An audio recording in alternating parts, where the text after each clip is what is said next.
మీరు అడిగిన యాపిల్స్ ఎలా చేయాలో నేను ఈరోజు చూపిస్తాను.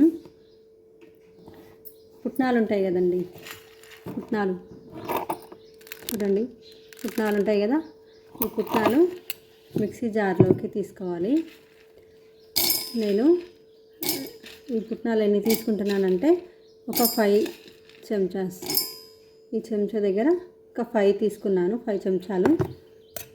అదేవిధంగా షుగరు 2 స్పూన్స్, 2.5 స్పూన్స్ షుగర్ తీసుకున్నాను. ఇది మొత్తం మిక్సీ పట్టేసుకొని వచ్చేద్దాం. ఇప్పుడు మిక్సీ పట్టిన మిశ్రమం అంతా ఒక ప్లేట్లోకి ట్రాన్స్ఫర్ చేసుకోవాలి. మెత్తగా మిక్సీ పట్టాలి. దీనిలోకి 1 స్పూను నెయ్యి వేసుకొని మంచిగా కలుపుకోవాలి.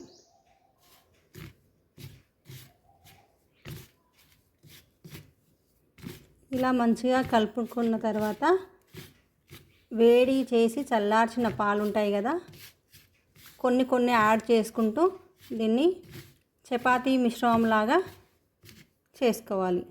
దీనిలోకి పాలు యాడ్ చేస్తున్నాను. ఎక్కువ పట్టవండి, 1 చెంచా 2 చెంచాలు పడతాయి, చూసి వేసుకోవాలి. మళ్ళీ జోరు అయిపోతుంది. దీన్ని మంచిగా కలుపుకోవాలి. చపాతీ పిండి ముద్దలాగా వచ్చేటట్టు మొత్తం దీన్ని కలిపేసేయాలి.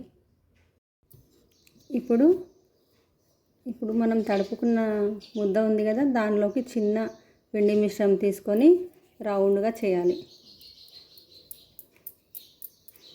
రౌండ్గా చేసేసి పైన చిటికెనతో ఇలా చిన్నగా ప్రెస్ చేయాలి.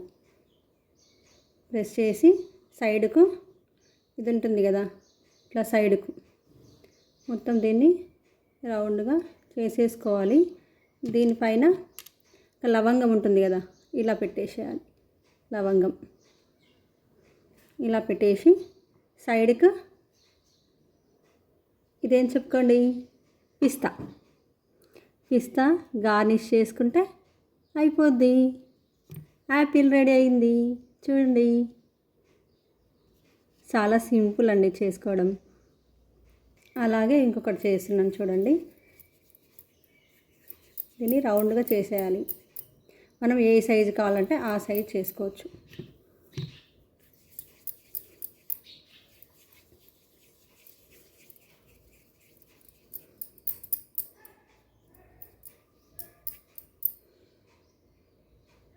ఇలా వచ్చిన దాన్ని మిడిల్లో చిన్నగా ఒక నొక్కేసి సైడ్కి అంతా ఇలా అనుకోవాలి.